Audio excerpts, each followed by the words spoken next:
Good morning. Today is September the 23rd, 2025. I just woke up at about 9:05. I went back to sleep. I laid down till about 10 a.m. I woke up this morning and my tablet was on. I turned it off last night before I went to bed. Um, it had used about 10% in charging.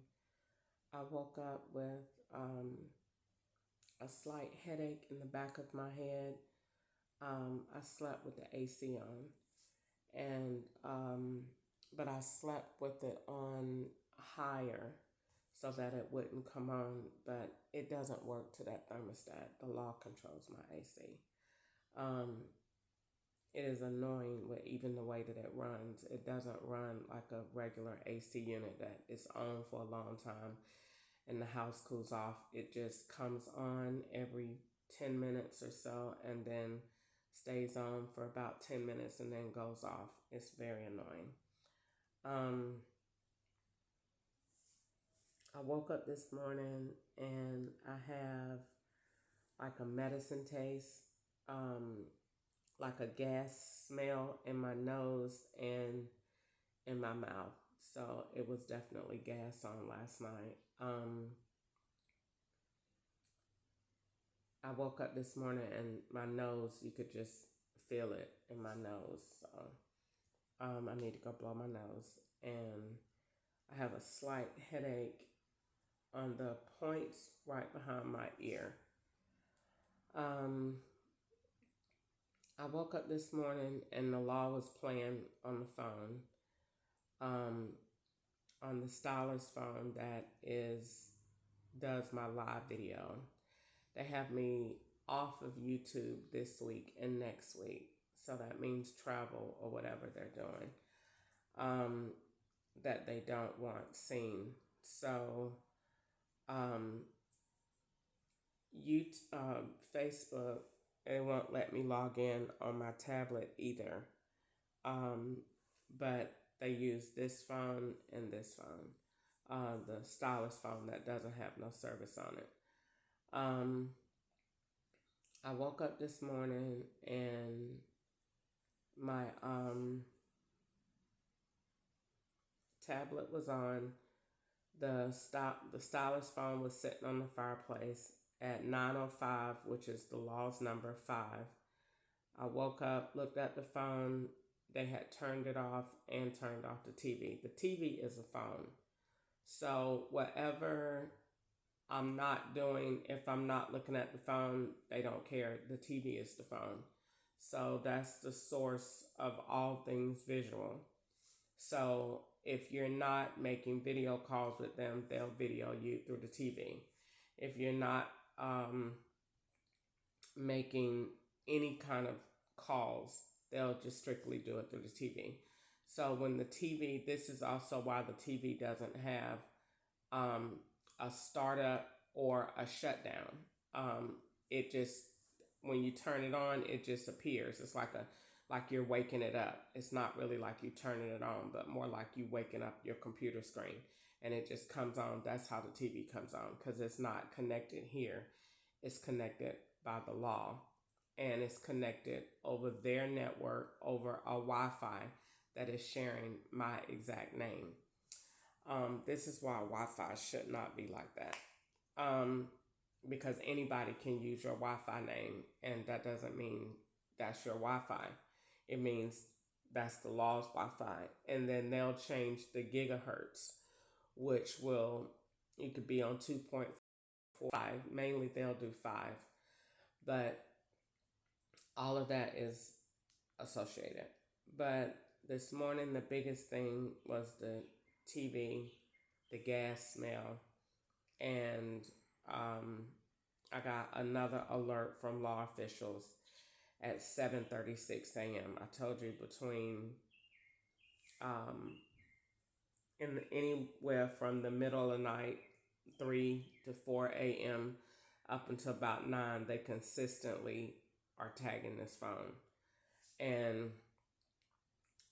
first of all, they emailed me again. I don't really want to give into the narrative of this background check because the law has invented it, and that could very be somebody's.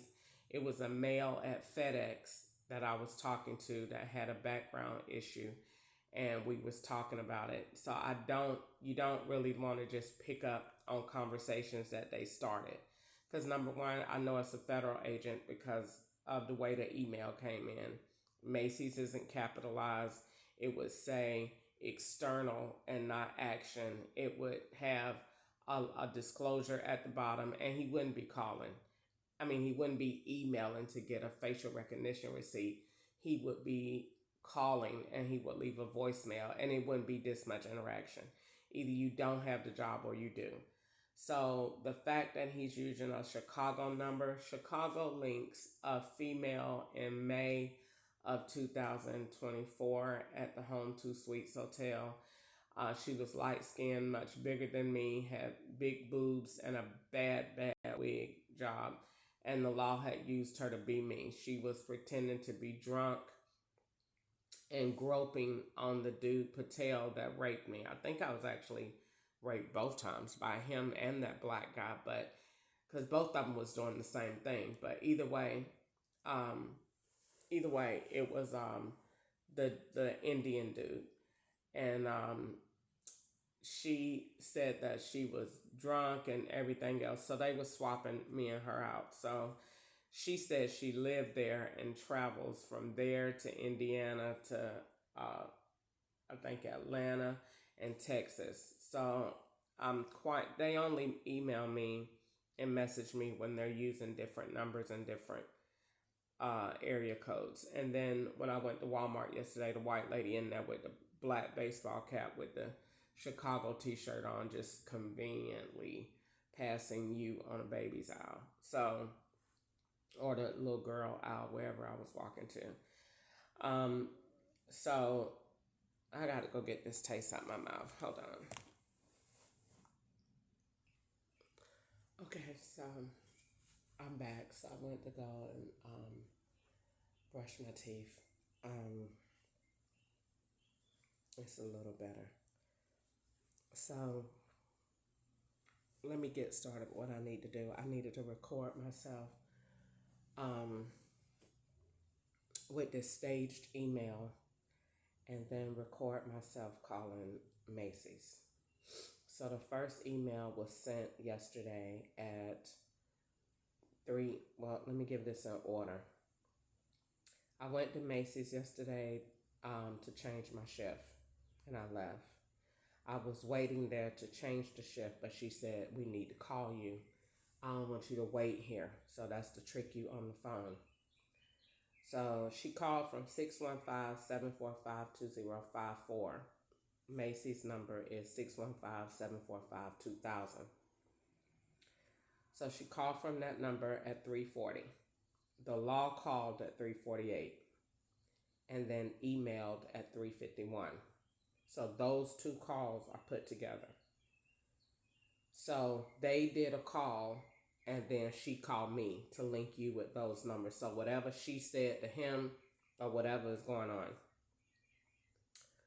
So he emailed and says, Dear Crystal Ketchup, all caps, law. At the time you received your offer of employment, you were informed that the offer was contingent upon the successful completion of all background screening. In the course of completing that screening, information came to our attention which we must discuss with you. Please contact us, always out of town number, 312-609-5856 immediately. Okay. Charles is the name, which is the law's name.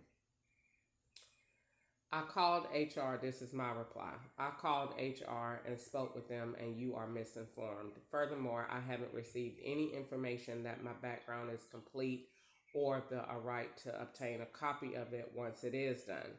Please reach out to recruiting if you have an issue of any kind, and Sheba or Sandra will contact you from the Portland, Tennessee Center. Thanks, and have a blessed day.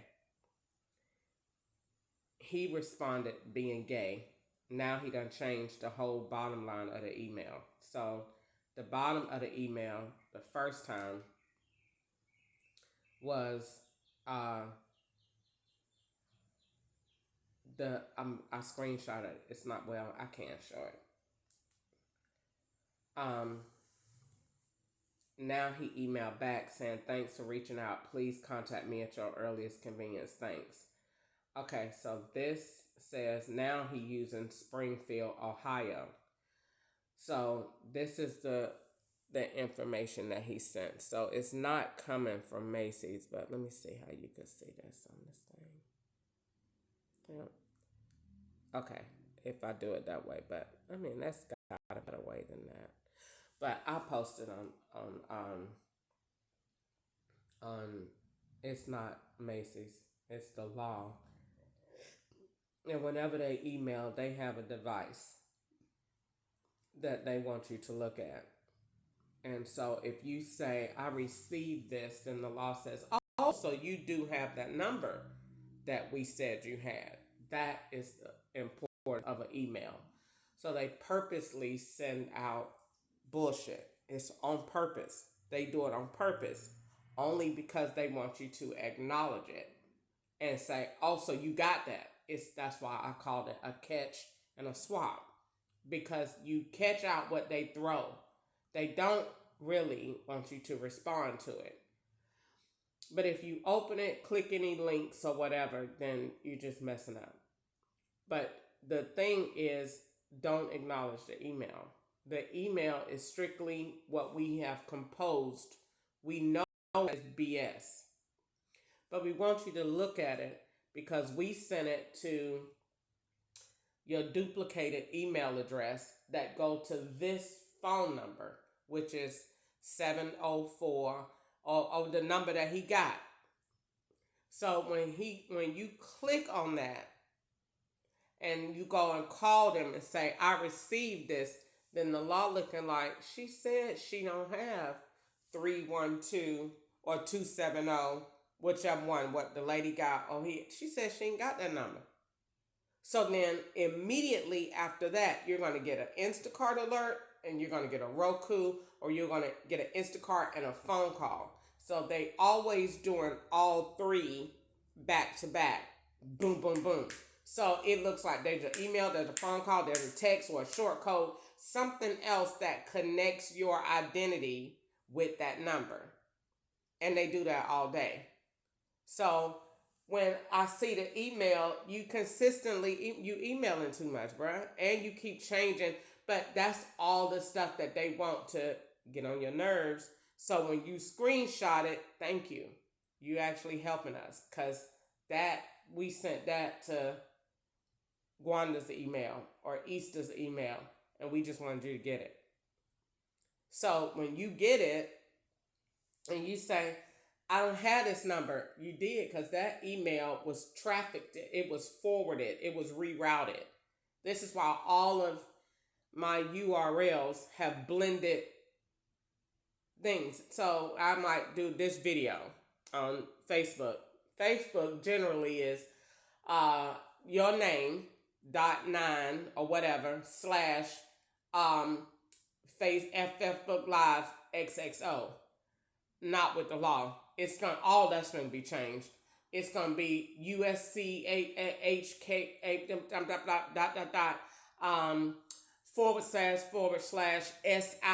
equals question mark, all of that, and then you're gonna have about 10 letters after that. And it's always two URLs linked. When you get through the first one and it say equals, that's them talking to the another one, telling you what this page equals to. Put this with this page. Put this with this advice. And they look at numbers and communicate with each other and say, "Okay, I know what this one go to." Because they're all duplicated forms of your page. Like my email is this. I got 2 pages. I log in, a phone number on one, no email, and an email on the other. Nah, they don't do it like that. We gonna do this how we want to do it. So they take your another email that you got and make another page with it. But I'm not using that. I don't have that as a page. But they do. So when somebody say, "I seen your page," no, you saw the device that the law has on an email that I don't use with a Facebook page that they use on their device to do Instacart. So that is how this works all day. They do this all day long. It's very annoying. All day. So when you go to say, I wasn't using that email on Instacart, oh yeah, you was, because the law put it on Facebook, they put it on here, and they use your stuff to do stuff that you're not doing at different times to make you confused or to make it look like you crazy or to make it look like you forgot. So when they go to court, say, isn't this your email? Yep, and the law had absolutely no damn business using it. They have no business using it. That's why as soon as you see them on your stuff, everything go up. Your storage go high. You got to delete all this because they in it with their systems, and their systems are too big for the stuff that we use out here in everyday civilian life. Everything the FBI got is too big. It's too large. Why are you installing your systems on somebody's phone? You're going to automatically take up 15 gigabytes of space because your stuff is too big. You have no business on there. So it's why you go look at your system should be anywhere from 2 to 3 gigabytes on your phone. Mine is about 20. Why? Because all these different federal agents have got their stuff installed on there. Get off of there. It should be illegal anyway. What are you doing? So go all the way back to the beginning before I cut off this. Um, the last thing I was going to say is with these job background reports. Dollar General I applied for Dollar General on July 22nd. They emailed me and told me I got the job on July 23rd. I was at the hotel over there. Once I got that, I responded. I did the background check. I never got the something saying, wait, I did get that because I emailed her back and said your screen is complete, but they not sending me no copies of my background. Let me see. Okay, September 17th. That's for Macys. Okay, so where is Dollar General?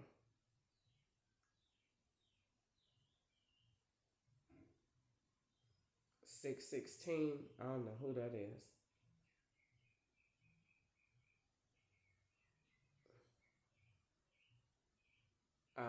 I need to see if I can find Dollar General's back